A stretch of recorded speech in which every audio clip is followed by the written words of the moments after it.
Hello, good afternoon and welcome to Midday Live with me, AC Benewa Otto. Coming up in the next 1 hour. One person dead from suspected case of cerebrospinal meningitis at Koforidua Secondary Technical.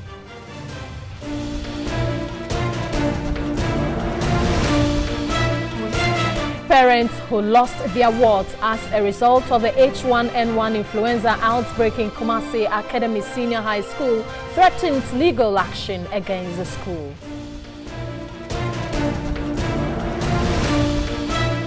In our series on 2016 election in retrospect, we bring you how Media General projected then opposition leader Nana Akufo-Addo Akufo-Addo as winner of the polls.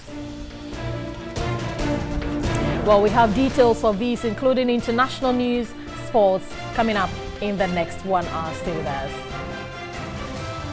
Well, to our very first story, and families of the 4 students who died from the H1N1 influenza at Kumaka are to get 5,000 cedis each as burial and funeral expenses. Vice President Dr. Mahmoud Bawumia announced this when he visited the school to commiserate with the bereaved families and the students. A report by Ibrahim Abubakar.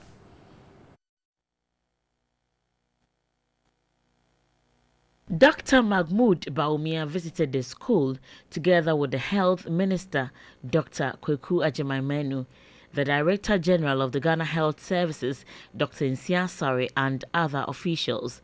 He assured parents that efforts are being made to ensure that all students who are affected with the H1N1 influenza are adequately treated. The Vice President pleaded with parents who have taken their wards home to bring them back for vaccination to prevent further spread of the virus. This is a strain of the virus that is treatable. Once we detect it early, it can be treated. And so the treatments have started arriving, and we are in very good shape in that regard. He also addressed the students and assured them of their safety. We're praying with you and we'll stand by you all throughout this. So please take heart. God is with us, and we will pray for this thing to be over and school will resume normally. Health Minister Kweku Agyeman-Manu also appealed to the parents to bring their wards for vaccination to enable them contain the situation. Less than 100 students out of the about 3,000 population of the school are currently on campus. Meanwhile, some parents who lost their wards to the H1N1 influenza outbreak in Kumasi Academy Senior High School are contesting the autopsy reports made public by the Ministry of Health. They claim the report obtained from the hospital officials did not identify swine flu as a cause of death in Kumaka. Parents of the deceased stormed the school when they heard the Vice President Dr. Mahmoud Bawumia will be visiting to engage with the students and teachers on happenings of the school. Auntie Ya lost her 17-year-old son, Livingston Fojo Ferguson. Late Livingston is the last born of 5 children. The emotional parent said her son complained of being feverish when he came home and was sent to Tafo Government Hospital. He was later referred to the Okomfo-Anokye Teaching Hospital where he died.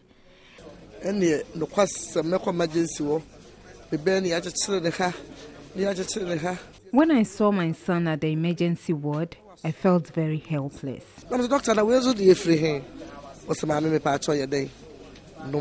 Another bereaved mother, Efia Sewa, who lost her 15-year-old son, has threatened to take legal action against the school.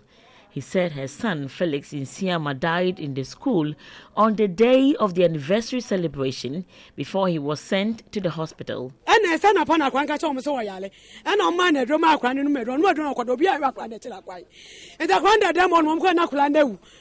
My son told them he was sick. He was given medication. No attention was given to him.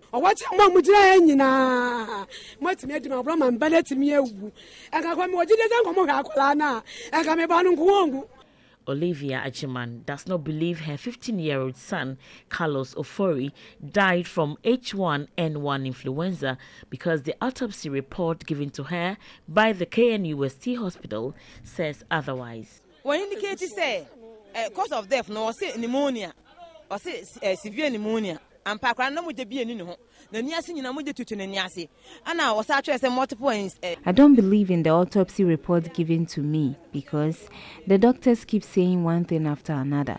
Influential flu, best flu as a day flu na me menyintum.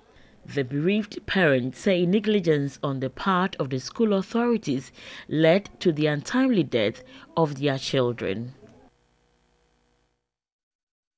Obviously a worrying situation. Let's move on to another worrying situation. And the New Jabin Municipal Health Directorate has confirmed a second-year science student of Koforidua Secondary Technical has died of cerebrospinal meningitis. Dennis Ichampon, 16, died on December 7, 2017 at the Koforidua Central Hospital. According to the senior housemaster of the school who spoke off camera, the student took ill 3 weeks ago and was taken to the hospital and died a day after. During a telephone conversation with the news team, the Municipal Disease Control Officer, Dino Hinedu, said the New Jabin Municipal Health Directorate visited the school on Saturday morning to educate students and teachers on the disease. She says students have been asked to immediately report sudden high fever, severe headache and vomiting to the healthcare facility. She cautioned students to avoid overcrowded places, avoid direct contact with people sneezing and coughing, allow adequate ventilation.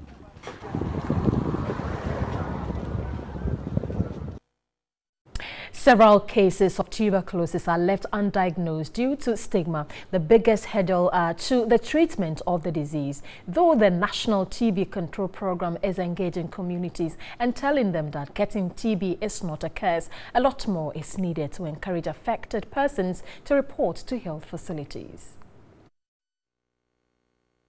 Statistics from the World Health Organization indicate 3 million out of about 9 million people who develop TB each year never get to a doctor. Among those who do, many delay until the illness is advanced. This reduces the rate at which they could be saved. Apart from ignorance and poverty, stigma remains the #1 barrier to TB diagnosis.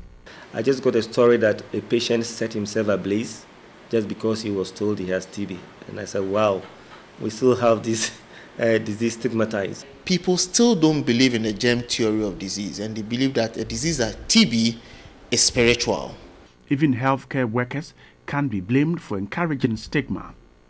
For instance, when I used to work at CDU, they will tell you that, if TB is not dangerous, why do you isolate the patient? So some of those things that we ourselves are doing contribute to the stigmatization of the disease. Though stigma is #1 barrier, there are others. The National Tuberculosis Control Program is working at reducing stigma. We are doing a lot of educational activities around the country, engaging communities to go down and discuss the germ theory of disease, to sensitize people about the fact that getting TB doesn't mean you are cursed. It is a bacteria that is moving around.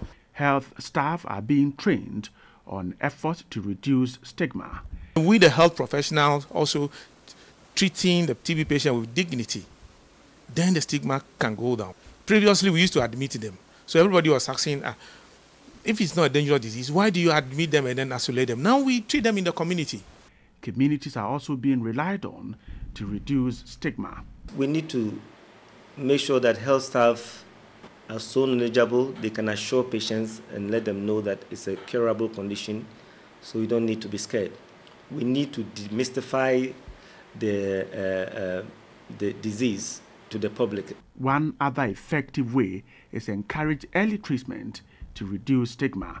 The National TB Control Program is intensifying education to help in efforts at reducing stigma.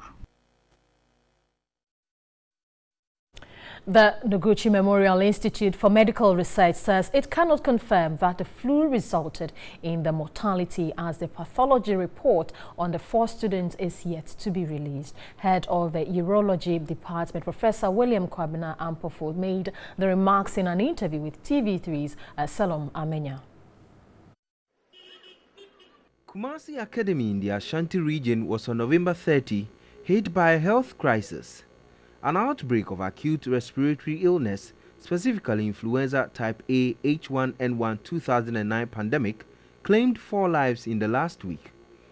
Though the health ministry linked the death of the student to the pandemic strain of influenza type A H1N1 2009, also known as swine flu, the Noguchi Institute says it cannot confirm same until the autopsy report of the students are released. We know that there is a flu outbreak among students at Kumaka. I think we are not too sure if it was actually flu that caused the mortalities, because we don't have the specimens from those particular cases. But I guess the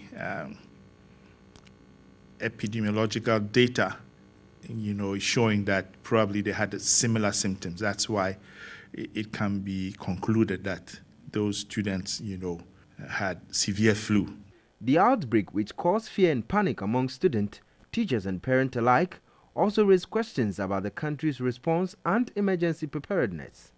Head of the Virology Department at the Noguchi Memorial Institute is calling for calm. The flu viruses circulate normally, and throughout the year people have been falling sick with flu and recovering. So I don't think there is cause for alarm. There exists the A and also B flu. But which other types are under the A and B? There are 4 viruses that we commonly see in flu. That's the flu A, H1N1. Then we have the flu A, H3N2. These are the 2 flu A viruses that are associated with flu in humans. And then we have the flu B, Victoria, and then the flu B, Yamagata strain. So these are the 2 flu B strains that are also associated with influenza in humans. He also explained the difference between swine flu and bird flu. It's unusual for H5N1 to infect humans. So that would be a cause for alarm. And we would immediately screen anybody in that area, people who the poultry farmer has been into contact with.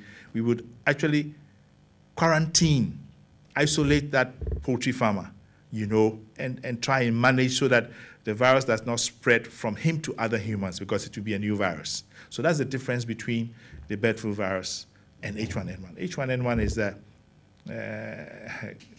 common flu virus. It causes, flu all over. How is it transferred from one person to the other? Like TB, it's transmitted, through particles in the air. So when you cough, you spread the, and the virus is actually, growing in the respiratory tract. When you cough, you produce particles, in the air, droplets, and these droplets then spread. They spread on the surface, so if you touch the surface where somebody has coughed onto, you pick it up. It's mainly from, breathing in, particles that are being produced by somebody who is infected. Now you are wondering, many, including the president, have visited Kumaka, and Kumasi has seen a lot of visitors in the past weeks. Are all these people at risk? I don't think there is cause for alarm that people in Kumasi should be screened for H1N1. Maybe they need to improve their personal hygiene, wash their hands, frequently. And if you do fall sick and you have symptoms of respiratory illness, which is a fever and a cough, a headache, and especially, joint pains and chills, you should see the doctor immediately. Head of the Virology Department brought the news team up to speed on the processes they go through to investigate an outbreak. We have 2 methods, the molecular detection and then the virus isolation. So the molecular detection can take within 24 hours. What we do is that we process the specimen, it's a throat swab. So we process the specimen and try and look for the nucleic acid component of the virus. And this extraction can take about 1 hour. And then we go through an amplification of the nucleic acid of the virus to try and identify first whether it's an influenza, what type of influenza. We have 2 types that infect humans, influenza A and B. So once we've determined what type of influenza that we have, then we then subtype it because we have, various subtypes of flu. Professor William Kwabenampofu advised managers of the sick bay of the various schools to be proactive. The advice for school clinics is to be a bit more active, okay, with cases of influenza-like illness that may appear similar to malaria, and to quickly get, get the students to see a doctor, okay, so that the signs and symptoms can be quickly recognized, and dealt with. The Noguchi Memorial Institute has been conducting a weekly flu surveillance. According to the data for the past 2 years, H1N1, which is green on the graph, shows it is prevalent on a yearly basis. Salom Amina, TV3 News, Accra. The Ghana Registered Nurses and Midwifery Association is calling for the removal of a principal of the St. John of God Nursing Training College in Seshwi, Asafo, in the Western region by January 1, 2018. The association claimed the principal lacks nursing and midwifery background, hence does not qualify to head the college. Ghana Registered Nurses and Midwifery Association GRNMA's ultimatum was contained in a 12-point resolution passed at the end of the 16th Biennial Conference in the Central Region. The conference was on the theme of overhauling nursing and midwifery education, prospects for professionalism and quality care. The GRNMA argued that the appointment of the principal and non-health professional was a violation of laid-down principles. They warned the government to brace itself for drastic reaction if the principal of the St. John of God Nursing Training College remains in office beyond January 1. The communique was jointly signed by the GRNMA President Dr. Krobia Asante and the General Secretary Perpetual Fori Ampofo. The communique again called for the nursing and midwifery certificate to be replaced with diploma as the minimum certificate by 2019. The GRNMA is also asking the Health Ministry to, as a matter of urgency, resource all health facilities in the country with adequate personnel and logistics to facilitate effective healthcare delivery. The GRNMA also condemned the growing lip service to mental health care in the country and called on government to make adequate budgetary allocation to the Mental Health Authority for better service delivery. Media General Group projected then opposition leader Nana Addo Dankwa Akufo-Addo had won the 2016 election. Soon after the group's projected provisional results from the Election Command Center, the Electoral Commission declared the final results. Natalie Ford brings us throwback of events. June 6, 2016, Media General Group launched the Election Command Center as the group's tagline for all election-related programs on its platforms. Election-related programs were run on TV3, Onya FM, 3FM, Connect FM, Akoma FM and 3news.com. Eye on the Seat, The Key Point and Constituency Link were among the programs churned out across platforms to interrogate election-related issues.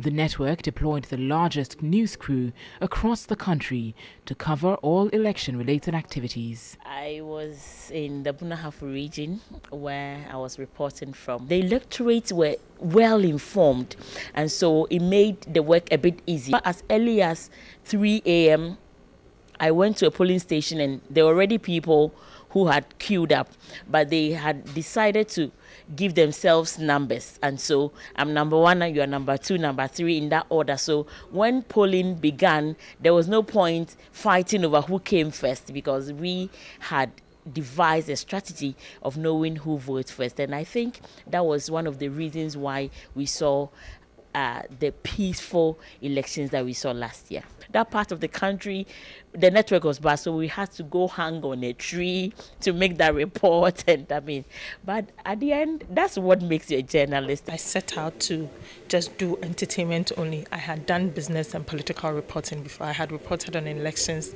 the 4 years before. In the entire constituency, I was literally the only person in the whole of Ablekuma West constituency. So moving around from one polling station to the other. And then the most difficult part was when we got to the collation center, we had to stay there for almost 24 hours before the results there was declared. Well, the challenges would be in the early stages of the voting day when we wanted to get the aspirants, especially the NPP and NDC candidates, to talk to. You know, everyone was laid back a bit. They didn't want to talk because the elections had started. While reporters were on the ground, selected presenters delivered compelling news throughout the day.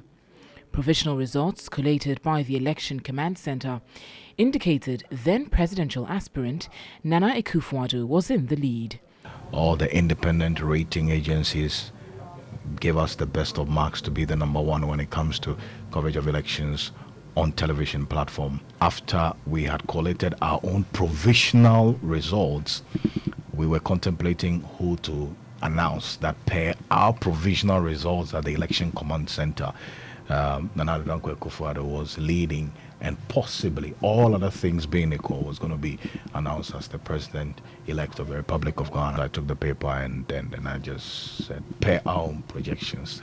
Up until now, people meet me in traffic and you know, they go like, oh no, NDC Luzu, you know, so he's the one who announced that Nana was going to. Why? Because people, you know, believed what TV3 was putting out there, and that's why we invested a lot in the infrastructure of the command center.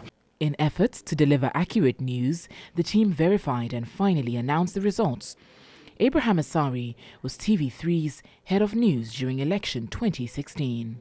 We prepared very well. We had the Election Command Center where we received all the results as they trickled in from all over the country. We deployed reporters to every constituency, close to all the polling stations we had in this country.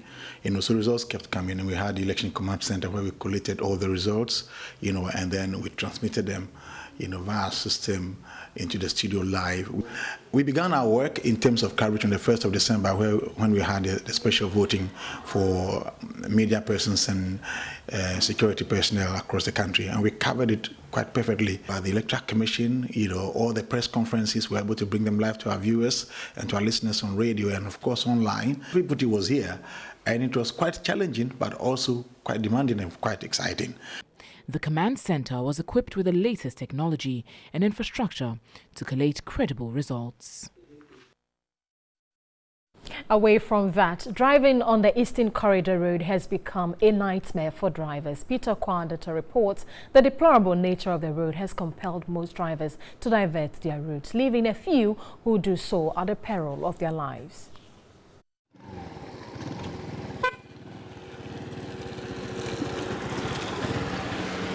This is what has become of the infamous Eastern Corridor roads. Accidents, vehicular breakdowns and other challenges are common on this stretch. This truck reportedly capsized nearly 2 weeks ago after it attempted to force its way through the mud here. It took them 3 days to fix it at Howay.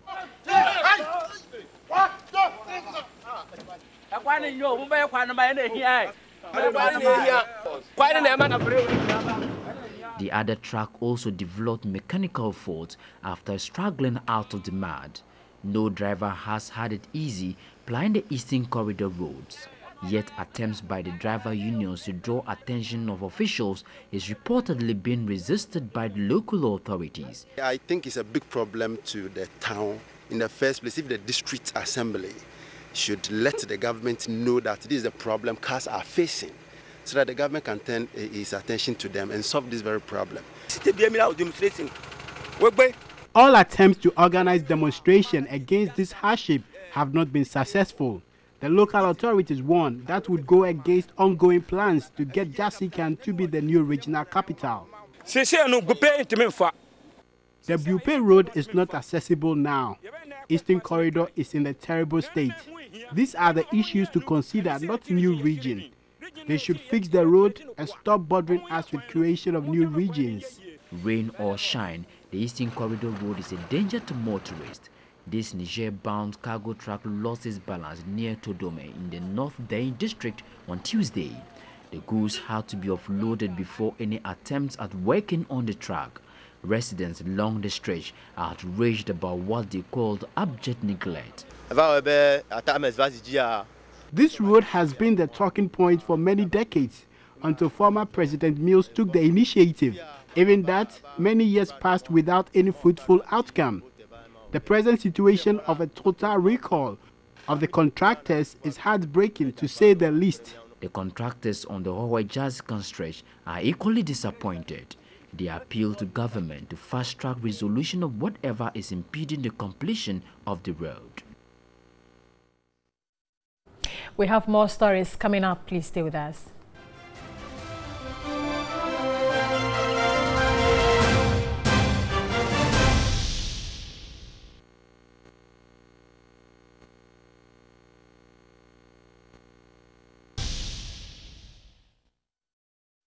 Thanks for staying with us. Chief Executive Officer of GRIDCO, Jonathan Amoakoba, says the indebtedness of ECG has made the operations of GRIDCO difficult. At the 8th Annual General Meeting in Accra, he said that his outfit will put pressure on ECG to fulfill its financial obligations. A report by Godfrey Tanam. In 2016, GRIDCO made a total revenue of 672,345,000 cedis, resulting in a net profit of 69,132,000 cedis, representing 54% increase in profit from last year, which recorded 472,345,000 cedis. However, the finances of the company were affected by increased receivables, mainly attributable to the Electricity Company of Ghana, ECG, and Volta Aluminium Company, VALCO. ECG owed GRIDCO over 540,396,000,000 cedis, and VALCO also owed over 30,728,000,000 cedis as of December 31 last year. Chief Executive Officer of GRIDCO, Jonathan Amoakoba, stressed the company continues to pursue defaulting customers to recover huge outstanding service charges. We are asking them to increase what they give us every week. We are glad the minister said that ECG is going to receive some money from the ESLA bond, and that if they receive the money, we are hoping that we would receive some money from ECG. What we would have liked is that instead of giving all the money to ECG, they should have given us some. The board chairman, Cabral Blay Amihir, said the board had consistently sought efficiency at all levels of management within the company. A comprehensive implementation of transmission projects and programs which are important to the delivery or for the delivery of reliable electricity have been hindered by the company's financial capacity. The high level of receivables from two of our major customers continue to affect our operations. Deputy Minister for Energy Joseph Kujo said government will continue to make the company viable. In trying to prevent power outages, we want to, as a government, our eyes are on from generation right down to distribution. And we're thinking very broad in terms of whatever technologies that would be deployed to make sure that we achieve a cost-effective power delivered to the end user. To the rail sector now, and the Ministry for Railways Development says it is considering giving about 60% of its contracts to local contractors to develop the railway lines. The Deputy Minister of the sector, Andy Kwame Appiah-Kubi, believe that the initiative will help in building the capacity of local engineers and will also ensure value for money. Science, technology, engineering and innovation are perceived to be the catalyst to the socio-economic transformation of every country. However, in Africa and Ghana in particular, lack of investment in science, technology, engineering and innovation has proved to be the bane behind the continent's poor transformation. Over the last 50 years, engineers in the country have been responsible for the provision of road networks in the country. Speaking at the annual week of the Ghana Consulting Engineers Association, the Deputy Minister for Railways Development, Auntie Kwame Appiah-Kubi, was worried local engineers were not being given huge projects to execute. Instead, expatriate engineers, most of whom do not have any affiliation with the institute, control the market. The Ministry of Railway Development will not invest such huge amount in the sector without considering local industry players on a quality and capacity-based approach. Therefore, we support the call for the local inclusion policy on any investment in the country. The Chief Executive of Accra, Mohamed Ejie-Sowa, called on local engineers to bring recommendations that will help solve urbanization problems in the cities. Challenges that are confronting us in the city is purely as a result of urbanization and the lack of effective planning to accommodate the numbers that are increasing.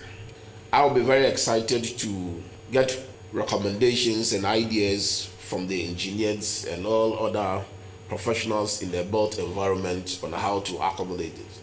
The president of the Ghana Consulting Engineers Association, Albert Ojiri, called on engineers in the country to be bold and demand good remuneration from their employers.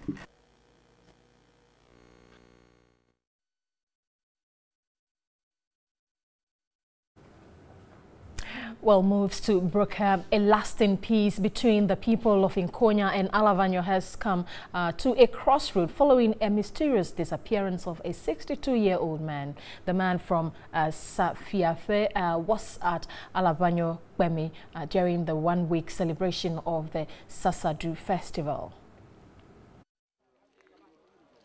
There was relative peace within the Nkonya-Alavanyo traditional areas since the two communities signed new peace accord in September this year.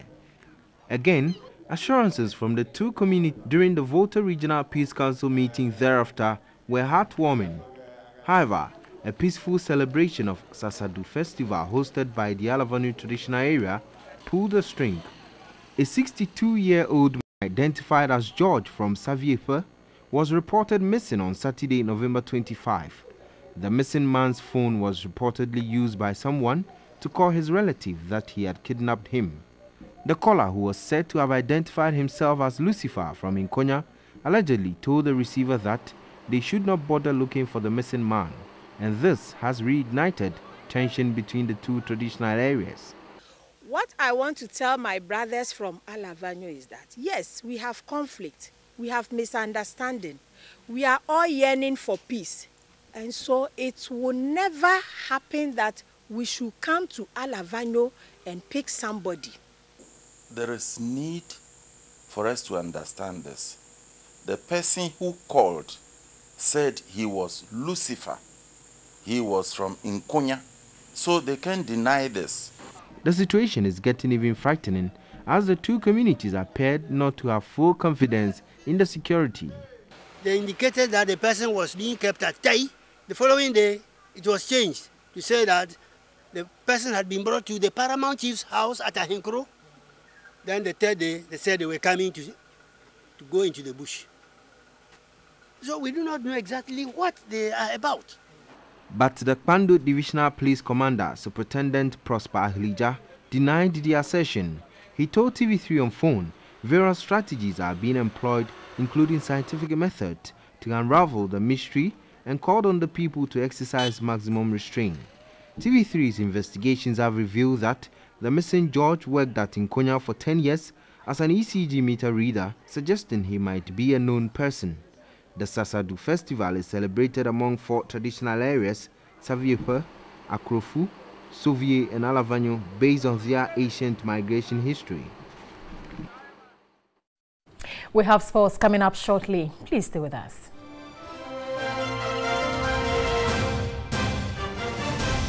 That's it for international news. Now to entertainment now. And ace rapper TikTok and dancehall star Shatta Wale are certainly not best of friends. It appears there is a simmering feud between the two hit makers. But do you have any idea what triggered the friction? Well, our entertainment reporter Usu Orai gives us an idea.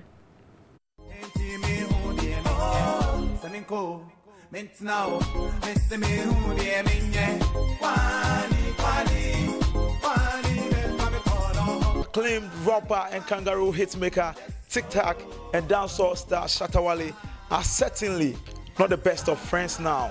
And if you're asking, you're wondering how it all started, this has got a history. It all started in July 2016 when Shatta Wale appeared on the Delay Show and he made some statement that TikTok took exception to. Oh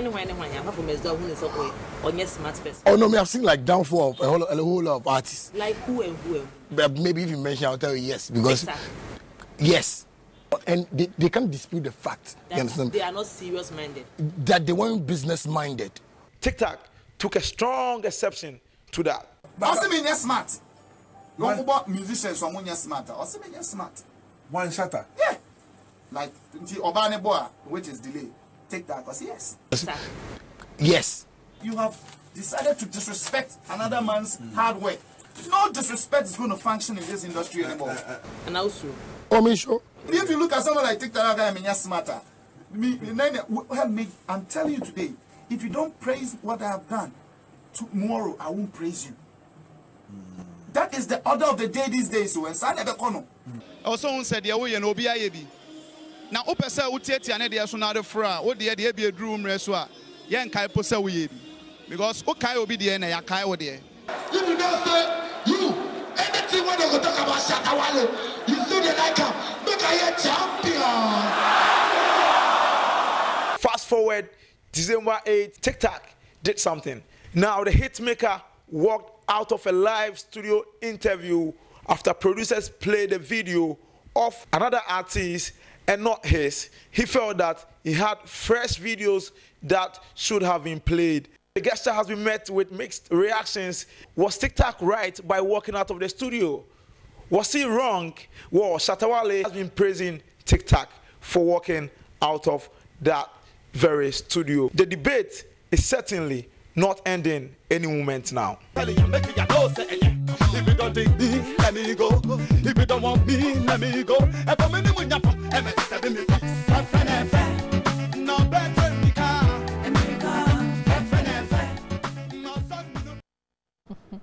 I think Usu Orai will give us more till we get to the bottom of this. Well, that's all we have for you this afternoon.